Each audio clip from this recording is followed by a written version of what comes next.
Hello বন্ধুরা, আপনাদের সবাইকে স্বাগতম অ্যানিমের এই দুনিয়ায়। তো চলুন শুরু করা যাক নতুন একটি সিরিজ। তো এই এপিসোডের শুরুতে একটি ছোট্ট গ্রাম দেখার মাধ্যমে হয়, যেখানে আরডি নামের 10 বছরের একটি ছেলে তার বাবা মায়ের সাথে নিজের জন্মদিন পালন করছিল। তার বাবা মা তার জন্য অনেক বেশি খুশি ছিল, কারণ আরডি ছোটবেলা থেকেই অনেক বেশি বুদ্ধিমান এবং ম্যাজিক ব্যবহার করতেও অন্য সবার থেকে এগিয়ে। আবার এদিকে আরডি তাদের খুশি দেখে মনে মনে বলে যে সবশেষে সে সফলভাবে পুনর্জন্ম নিতে পেরেছে। এখন আমরা এটাও জানতে পারি যে আরডি আগের জন্মে অনেক শক্তিশালী একজন ডেমন লর্ড ছিল, যার 2022 সালে আরডি রূপে পুনর্জন্ম হয়েছে, তাও আবার ডেমন লর্ডের সব শক্তি নিয়ে। এই কারণেই সে মার্শাল আর্ট এবং ম্যাজিক ব্যবহারে অন্যদের থেকে অনেক এগিয়ে আছে। এরপর আরডির বাবা মা তাকে তার ফিউচার নিয়ে ভাবতে বলে। এটা শুনে আরডির মনে হয় যে সে 10 বছর বয়সী হলেও গ্রামে তার কোনো ফ্রেন্ড নেই, তাই সে বন্ধু বানানোর কথা ভাবে। কিন্তু যখন সে বাড়ির বাইরে খেলতে যায় এবং বাচ্চাদের কাছে যায়, তখন বাচ্চারা তাকে দেখে ভয় পেয়ে পালিয়ে যায়। আর পালাবেই বা না কেন, আরডি তো এখনও তাদের কাছে ডেমন লর্ডের মতোই ভয়ঙ্কর। এটা দেখে আরডির খুব খারাপ লাগে, কিন্তু সে হাল ছাড়ে না এবং মার্কেটে গিয়ে 3টা মেয়ের সামনে সরাসরি বলে, তোমরা কি আমার বন্ধু হবে? এর বদলে আমি তোমাদের পায়ের কাছে অর্ধেক পৃথিবী এনে দেব। আরে ভাই, এভাবে মেয়েদের সাথে কথা বলা যায় নাকি? আরডি এখনও নিজেকে ডেমন লর্ডই মনে করছি, তাই মেয়েগুলো তাকে পাগল ভেবে সেখান থেকে পালিয়ে যায়। এটা দেখে আমরা বুঝতে পারি যে আমাদের মেইন হিরো আরডি মানুষের সাথে মিশতে একদমই ভালো না। মেয়েগুলো চলে যাওয়ার পর আরডির মনে হয় সে কখনোই বন্ধু বানাতে পারবে না। এতে তার অনেক রাগ হয় এবং সে জঙ্গলে গিয়ে ম্যাজিক ব্যবহার করে বড় বড় বিস্ফোরণ ঘটাতে থাকে, যাতে তার রাগ একটু কমে। এরপর সিনে আমরা দেখতে পাই আরডিকে তার বাড়ির বাইরে মন খারাপ করে বসে থাকতে। তখন তার কাছে মেয়ার নামের একজন লোক আসে এবং জিজ্ঞাসা করে সে কেন এত দুঃখী। তখন আরডি বলে সে বন্ধু বানাতে চায়, কিন্তু কেউ তার সাথে কথা বলে না। তখন মেয়ার তাকে বলে, তুমি ঠিকভাবে চেষ্টা করছো না, মানুষকে দয়া আর সম্মানের সাথে কথা বলতে হয়।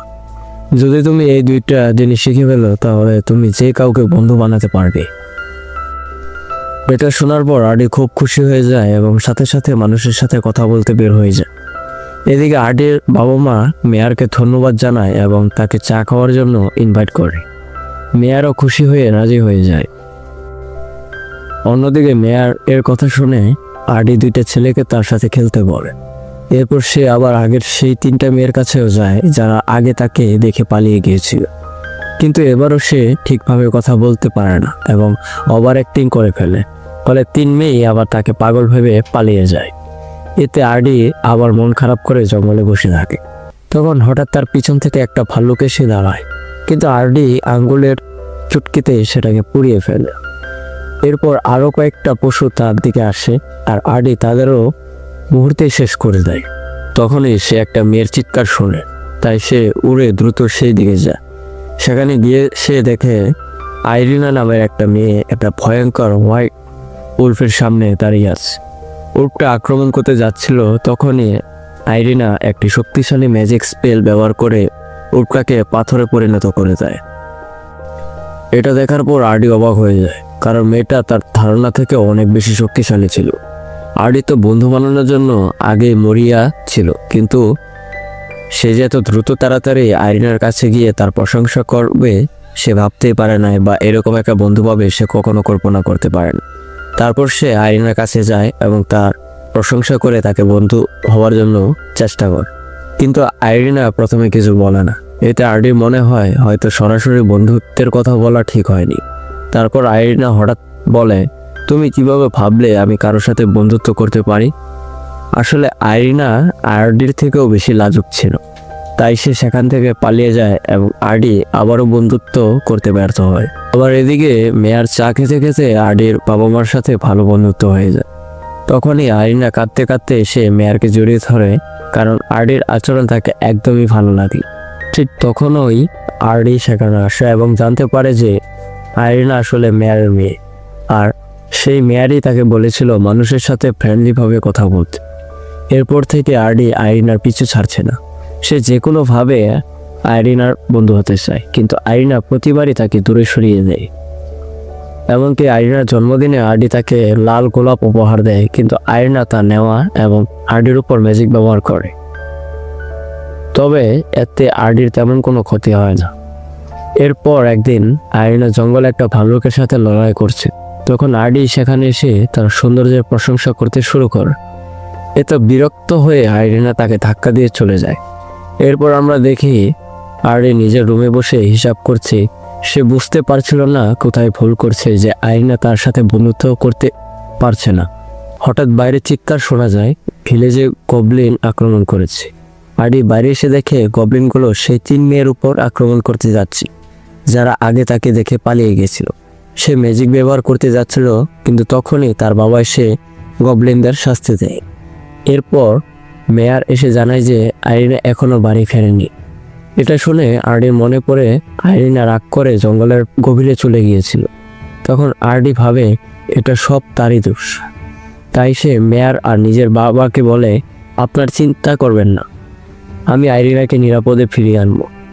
এরপর সে উড়ে পাহাড়ের দিকে চলে যায়, যা দেখে মেয়ার অবাক হয়ে যায়। এদিকে জঙ্গলে আইরিনাকে কয়েকটা গবলিন ঘিরে ফেলেছিল। গবলিনদের লিডার তাকে বলে, এই ছোট্ট তলোয়ার দিয়ে তুমি আমাদের সাথে লড়াই করতে পারবে? সে আরও বলে, চাইলে সে তার ফ্যামিলি বা ফ্রেন্ডকে ডাকতে পারে, কিন্তু তাদেরও ছেড়ে দেওয়া হবে না। এটা শুনে আইরিনা খুব দুঃখ পায়, কারণ তার ফ্যামিলি বলতে শুধু তার বাবা, মেয়া এবং স্কুলের লাইফেও তার সে সময় কোনো ফ্রেন্ড ছিল, কারণ সবাই তাকে অদ্ভুত মনে করত। এসব ভেবে আইরিনা তলোয়ার ফেলে দিয়ে বলে, তোমরা যা ইচ্ছা করো, আমার জীবন এমনিতেই খুব বোরিং। এটা শুনে গবলিনরা খুশি হয়ে তার দিকে এগিয়ে যায়। ঠিক তখন একটা বিশাল ম্যাজিক সার্কেল তৈরি হয় এবং সব গবলিনকে দূরে ছিটকে পড়ে যায়। আর এটা করেছে আমাদের মেন ক্যারেক্টার আরডি। আরডিকে দেখে আইরিনা প্রথমবার তার নাম ধরে ডাকে। এটা শুনে আরডি খুব খুশি হয়ে যায়। গবলিন লিডার তখন বলে, তুমি এখানে এসে ভুল করেছো, আমরা তোমাকেও ছাড়বো না। কিন্তু আরডি শুধু চোখ ইশারাতে কয়েকটা গবলিনকে মেরে ফেলে। এটা দেখে লিডার পালাতে চায়, কিন্তু আরডি তাকেও শেষ করে দেয়। এইভাবে আরডি আরিনার জীবন বাঁচায়। এরপর আরিনা বলে সে আসলে মরতে চেয়েছিল, কারণ তার জীবনে কিছুই বিশেষ ছিল না এবং তার কোনো বন্ধু ছিল না। তখন আরডি বলে, আমার অবস্থাও তোমার মতো, আমি মানুষের সাথে সহজে মিশতে পারি না, কিন্তু তোমার সাথে কথা বলতে আমার ভালো লাগে, তাই আমি চাই তোমার সাথে বন্ধুত্ব করতে। আরডির এই কথা শুনে আরিনা অবশেষে রাজি হয় এবং তারা বন্ধু হয়ে যায়। এর কয়েক বছর পরের দৃশ্য দেখানো হয়। আরিনা আরডিকে ঘুম থেকে তুলতে তার রুমে এসেছে, তার পাশে শুয়ে পড়ে। এটা দেখে আরডি অবাক হয়ে যায় এবং বলে, কোনো মেয়ে এভাবে ছেলের রুমে আসা ঠিক না। কিন্তু আরিনা বলে তাদের ম্যাজিক একাডেমিতে ভর্তি হওয়া উচিত। আর এখানে এই এপিসোডের শেষ হয়। যদি ভিডিওটি ভালো লাগে অবশ্যই চ্যানেলটিকে সাবস্ক্রাইব করে ভিডিওটিতে একটি লাইক করে দিবে এবং পরবর্তী এপিসোডের জন্য আমাকে কমেন্ট করে জানাবে। ধন্যবাদ, দেখা হচ্ছে পরবর্তী ভিডিওতে।